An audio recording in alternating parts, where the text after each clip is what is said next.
Yang membuka aurat, tidak menjaga kehormatan. Perempuan suka bicara sama laki-laki, tidak menjaga kehormatan. Perempuan suka duduk depan rumah, tidak menjaga kehormatan. Perempuan yang suka cari kutu, ada?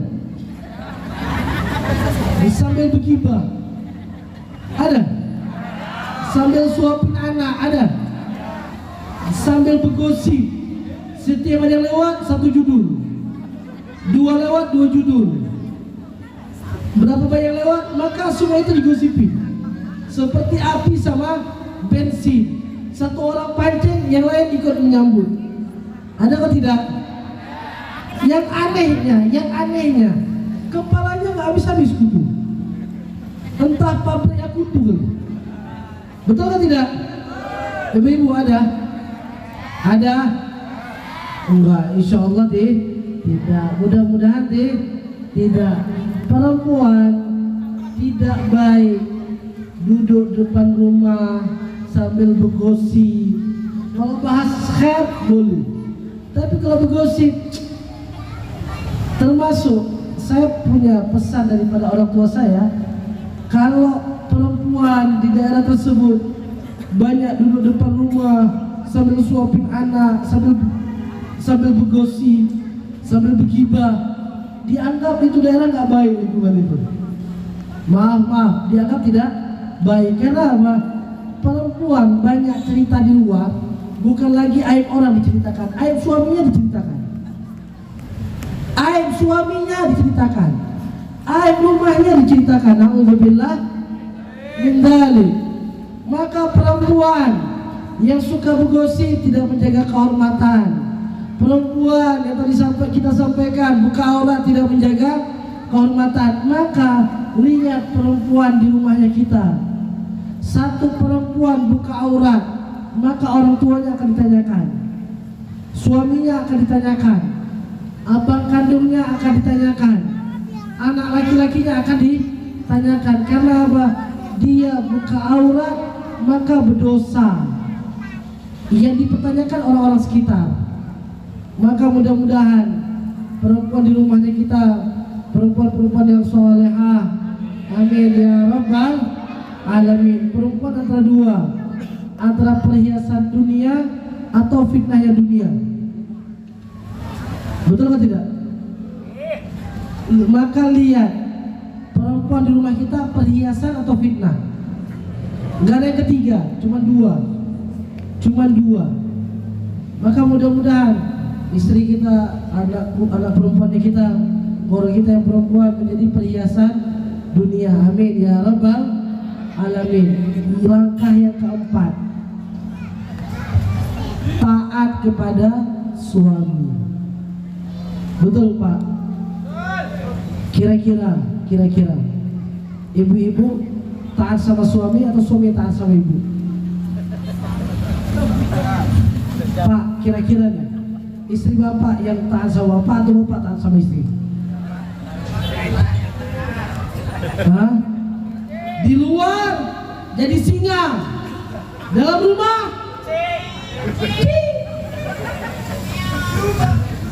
di luar Fir'aun, dalam rumah. Betul atau tidak? Ada? Itu kalau ada tolong tambah namanya setelahnya itu. Apa namanya? Fulan bin Fulan DKI. Apa DKI? Di bawah ketiak istri. Oke. Maka istri taat sama suami. Langkah yang keempat, satu aman, alhamdulillah aman. Yang kedua alhamdulillah aman. Yang ketiga alhamdulillah aman. Yang keempat kayaknya agak berat. Betul ibu? Enggak, insya Allah semuanya aman. Ketahuilah, ketika istri bangga suaminya di bawah tekanannya dia, maka itu istri dilaknat sama Allah. Ketika istri membuat senjata dengan kalimat fasah, dengan kalimat ceraikan saya, dengan ancaman-ancaman. Maka Rasulullah bersabda dalam hadisnya, disebutkan dalam kitab Tadhkiratul Ilmiyah, dia telah membuka jalan menuju nerakanya Allah Subhanahu wa Ta'ala. Oleh karena itu, tetap suami itu pemimpin rumah tangga, bukan istri pemimpin rumah tangga. Maka wahai bapak-bapak, ada sebagian laki-laki dia melarang, karena apa? Istri harus taat sama suami. Maka istri kamu hadir majelis, gak boleh. Karena apa? Saya mengatakan tidak boleh. Kamu harus taat sama saya. Ini ada kasusnya. Ini ada kasus. Boleh istrimu tidak hadir majelis kalau kamu mengajarkan ilmu agama di rumah. Kalau kamu mengajarkan ilmu agama di rumah, boleh menahan. Tapi kalau tidak, silahkan dia belajar. Karena apa? Perempuan madrasatul ula, sekolah pertama buat orang-orang, anak-anak yang akan dia didik nanti. Gimana dia mendidik kalau dia gak paham agama, gak paham syariat? Gimana dia mendidik anak soleh, anak solehah, kalau dia gak ngerti kedekatan kepada Allah, gak ngerti Rasulullah? Maka lebih baik berbarengan, hadir ke taman surga, hadir majelis, hadir pengajian. Nggih. Jangan jadikan hak veto, apalagi rumah tangga saling meminta hak. Kamu itu saya minta hak, kamu harus nurut sama saya, istri juga harus nurut, harus gini, harus gitu. Maka rumah tangga yang meminta hak, ini rumah tangga kasihan, hancur. Rumah tangga yang tidak baik, saling mengalah, saling memahami, saling menyatukan satu sama yang lain. 4 langkah ini dilakukan, maka Rasulullah mengatakan, yadkhulul jannah min aibab syi'ti, masuk ke dalam surga di pintu manapun yang dia mau. Mudah-mudahan istri kita, perempuan yang hadir di sini, anak-anak perempuan kita, keluarga kita yang perempuan, mudah-mudahan dimasukkan ke dalam surga. Mudah-mudahan di belakang barisannya Sayyidah Fatimah, dan mudah-mudahan jadi pengikutnya Sayyidah Fatimah, dan mudah-mudahan masuk dalam surga bersama Rasulullah. Amin ya rabbal alamin. Maka itu daripadanya kita, mudah-mudahan majelis ini dalam keberkahannya Allah Subhanahu wa Ta'ala. Mudah-mudahan ini ukhuwah, ini kerukunan disatukan oleh Allah Subhanahu wa Ta'ala. Ini keluarga disatukan oleh Allah Subhanahu wa Ta'ala di dunia, nanti di akhirat kelak. Di dunia dan juga nanti di akhirat di dalam surganya Allah Subhanahu wa Ta'ala. Saling memberikan saksi dalam kebaikan, saling memberikan saksi untuk masuk dalam surganya Allah Subhanahu wa Ta'ala. Mudah-mudahan Allah satukan kita sebagaimana Allah telah menyatukan kita di ini majelis, di ini perkumpulan kerukunan warga Demak. Mudah-mudahan Allah satukan kita di surganya Allah bersama Rasulullah, dan mudah-mudahan Allah satukan keluarga kita, orang tua kita, guru-guru kita. Ketika Rasul masuk ke dalam surga, kita berada di belakang barisannya Rasulullah. Dan mudah-mudahan Allah selalu menggerakkan kita di tempat-tempat yang mulia, tempat-tempat yang barokah, tempat-tempat yang diridhoi oleh Allah Subhanahu wa Ta'ala. Mudah-mudahan daerah ini menjadi daerah penciptanya Rasulullah. Mudah-mudahan ini kampung, ini daerah, ini provinsi menjadi provinsi penciptanya Rasulullah. Hidupnya syiar agama Islam. Mudah-mudahan Allah berikan hidayah buat kita semuanya, taufik, inayah, keberkahan buat kita semuanya. Mudah-mudahan Allah menjadikan kita perantara hidayah buat orang sekitarnya kita, dan mudah-mudahan Allah berikan hidayah buat orang yang melihat kita, Allah berikan hidayah buat orang yang kita lihat, dan mudah-mudahan Allah jadikan kita semuanya, keluarganya kita dalam penjagaannya Allah, dalam keselamatannya Allah, dalam keridhaannya Allah. Dan mudah-mudahan Allah rubah sifatnya kita dengan sebaik-baiknya sifat, Allah rubah keadaannya kita dengan sebaik-baiknya keadaan. Dan mudah-mudahan kita semuanya, keluarga kita, anak-anak kita semuanya dikuatkan imannya oleh Allah Subhanahu wa Ta'ala. Amin ya rabbal alamin. Minta maaf kita sebesar-besarnya. Walaupun minkum lanjut. Saya pesan kepada semuanya, sebagaimana majelis-majelis sebelumnya, saya juga menitip pesan antum semua di sini, yang tadi saya sampaikan juga. Antum semua di sini beda sama tinggal di Demak. Antum tinggal di sini sama tinggal di Demak beda. Antum di Demak mengerjakan sunnah itu pahala sunnah sampai. Tapi kok di sini antum mengerjakan sunnah, pahala sunnah sampai ditambah pahala 100 syahid. Man ahya sunnati innal fasadi ummati falahu mi'ah syahid, falahu ajr mi'ah syahid. Rasulullah mengatakan, barang siapa yang menghidup sunnahku ketika rusaknya umatku, maka satu sunnah itu pahalanya 100 syahid. Antum ini hidup bukan hanya di sekitar orang Islam, tapi juga antum hidup di sekitar orang non Muslim. Saya berpesan kepada antum semua, mereka melihat kita bukan yang dilihat personnya kita. Mereka melihat saya bukan lihat Ali bin Hasannya. Mereka melihat Habib Farid bukan lihat Habib Faridnya. Mereka melihat Ustaz Hashim bukan lihat Ustaz Hashimnya. Melihat kita semua bukan lihat kitanya, tapi yang mereka lihat agama Islamnya. Ketika kita buat salah, langsung mereka mengatakan ini agama Islam. Langsung mereka mengatakan ini umatnya Rasulullah. Faham atau tidak? Oke. Maka yang saya sampaikan, saya berpesan kepada semuanya, antum orang-orang dipilih sama Allah, yang setiap langkahnya antum itu dakwah. Antum tinggal pilih, antum melangkah dalam dakwahnya Rasulullah atau antum melangkah dalam dakwahnya syaitan. Gak ada langkah yang ketiga. Antum langkahnya antum hanya dua, antara antum jalan dalam langkah dakwahnya Rasulullah atau jalannya antum dalam langkah dakwahnya syaitan. Ketika antum berjalan, orang-orang melihatnya antum itu dakwah. Bukan hanya yang ceramah itu dakwah, bukan hanya doa itu ceramah itu dakwah, bukan. Lisanul hal afsar min lisanil maqal.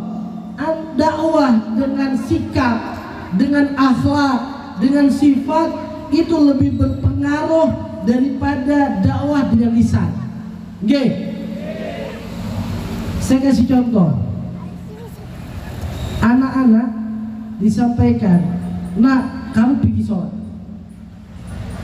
Sama dia katakan, "Nak, ayo kita sholat." Lebih enak yang mana? Yang mengatakan ayo kita sholat. Karena apa? Ada prakteknya, ada yang dia lihat. Tapi kalau dia mengatakan kamu sholat, tapi yang perintahkan gak sholat, yang perintahkan gak pergi majelis, kemudian diperintahkan kamu ikut majelis, maka yang dia lihat, yang dia mau dengar bukan yang apa yang disampaikan, tapi apa yang dia lihat. Coba lihat orang sekarang, anak-anak, kalau nonton film berantem, habis nonton ngapain? Berantem sama adiknya, sama kawannya, betul atau tidak? Tapi apa yang disampaikan itu nggak diserap.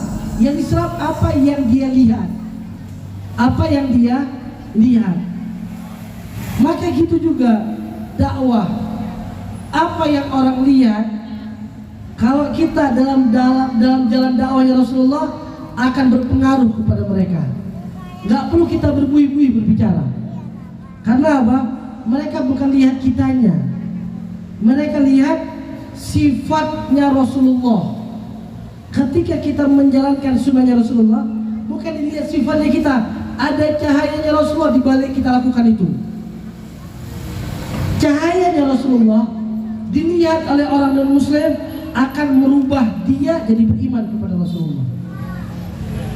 Itu pengaruh sunnahnya Nabi besar Muhammad Sallallahu Alaihi Wasallam. Habib Ahmad Toha Al-Masyhur, guru daripada guru kita, datang ke Afrika, masuk Islam ratusan ribu orang, gak bisa bahasa Afrika, gak ada penerjemah, tapi masuk Islam ratusan ribu orang. Islam di Afrika itu kebanyakan daripada dakwahnya beliau. Beliau cuma jalan dari satu daerah ke daerah lain, jalan. Gak bisa bahasa Afrika, gak ada yang terjemahkan, tapi bisa masuk orang ratusan ribu orang. Karena apa? setiap langkahnya ada jalan dakwahnya Rasulullah. Antum semuanya, saya berpesan, jangan sampai kita nggak bisa memberikan hidayah, malah kita memberikan kesesatan kepada orang. Jangan sampai orang yang masih ragu-ragu ingin masuk agama Islam, gara-gara kita jadi yakin tidak masuk agama Islam. Tapi jadikan kita semuanya menjadi orang-orang yang bisa mewarnai gimana sih agama Islam, gimana sih Rasulullah. Mudah-mudahan kita semuanya bisa menjadikan diri kita untuk mensyiarkan agama Islam, mensyiarkan akhlaknya Rasulullah. Amin ya rabbal alamin. Itu pesannya kita kepada antum semuanya. Mudah-mudahan Allah pertemukan kita di tempat yang mulia, di majlis yang mulia, dengan waktu di lain waktu insyaallah. Amin ya rabbal alamin. Insyaallah kalau mau lanjut antum aja yang ceramah di sini. Kita minta izin duluan. Betul atau tidak? Betul atau tidak? Memang semangatnya antum luar biasa, tapi tenggorokan saya sudah mulai kering. Sudah mulai kering. Tapi insya Allah pertemuan sesaat akan membawa keberkahan yang selama-lamanya. Pertemuan yang sesaat akan membawa rahmatnya Allah selama-lamanya. Amin ya rabbal alamin. Insya Allah kita ketemu kembali di Kupang. Kalau tidak ketemu di Kupang, ketemu di Demak. Kalau tidak ketemu di Demak, ketemu di Aceh. Siap atau tidak? Oke. Ke Aceh. Ke Aceh. Lanjut. Dari Aceh ke sini, pesawat aja 5 atau 6 jam. Belum transit, belum lain sebagainya. Tapi saya merasa saya mempunyai tanggung jawab sama NTT. Karena apa? Kalau Kupang nggak nampak, nampak sedikit. Maksudnya Kupang ini udah hidup, majelis taklim udah hidup. Tapi banyak sekitar Kupang di NTT ini, mereka sangat haus sama agama Islam. Mereka sangat haus sama ilmu. Haus, sangat-sangat haus. Antum bersyukur hijrah ke sini masih ada majelis taklim. Jangan iri sama mereka yang gak hadir majelis taklim. Mereka yang iri sama kita. Karena apa? Walaupun hidup mayoritasnya orang non-muslim, tapi kita bisa menghidupkan majelis taklim. Ini orang-orang pilihan. Antum tahu orang-orang sekitar Kupang, mereka seperti ini. Ketika saya ceramah 1 jam, 1 jam setengah, mereka marah sama panitia. Mereka teriak di belakang, lanjut. Mereka marah sama panitia. Kenapa? Karena mereka maunya lanjut. Tapi karena kerongkongan kita bukan terbuat dari selang. Betul atau tidak? Kita memahami sebagian banyak daerah haus sama ilmu. Tapi ketahuilah, saya merasa punya tanggung jawab akan ini NTT. Ada daerah yang mereka masih banyak yang salah urusan sholatnya, urusan puasanya, urusan wudhunya, urusan najisnya. Sampai mereka ada datangin kita menangis karena apa? Pingin datang ke majelis, pingin belajar tapi gak ada uang. Karena kalau mereka kumpulin uang, mereka gak bisa hidup di waktu itu. Mereka cari uang untuk hidup di waktu itu. Miskin. Kita lah gak ada majelis pesantren. Maka manfaatkan ini momen. Bersyukur kepada Allah Subhanahu wa ta'ala. Kalau ingin gimana syukurnya kita kepada Allah, antum gak perlu naik pesawat, datang ke pelosok-pelosok sekitar Kupang. Lihat gimana mereka mempertahankan agama Islam dengan keterbatasan ilmunya mereka. Terbatas ilmunya mereka. Ketika mendengar agama Islam, ceramah, mereka hilang rasa ngantuk. Anak kecil tidur di masjid dibiarkan dari masjid, yang penting gak pulang. Segitu hausnya mereka sama agama Islam. Kita udah ada majelis, tinggal hadir, tinggal hidupkan. Sekitar kita ada ustaz-ustaz, ada kiai-kiai, ada orang-orang berilmu. Manfaatkan ilmunya mereka. Manfaatkan ilmunya mereka, karena di mana-mana ada, jadi nggak merasa mahal. Tapi ketika tidak ada, akan tahu gimana mahalnya ulama, gimana mahalnya majelis taklim, gimana mahalnya ustadz, gimana mahalnya majelis salawat. Mudah-mudahan kita semuanya dalam keridhaannya Allah Subhanahu wa taala. Amin ya rabbal alamin. Wassalamualaikum warahmatullahi wabarakatuh.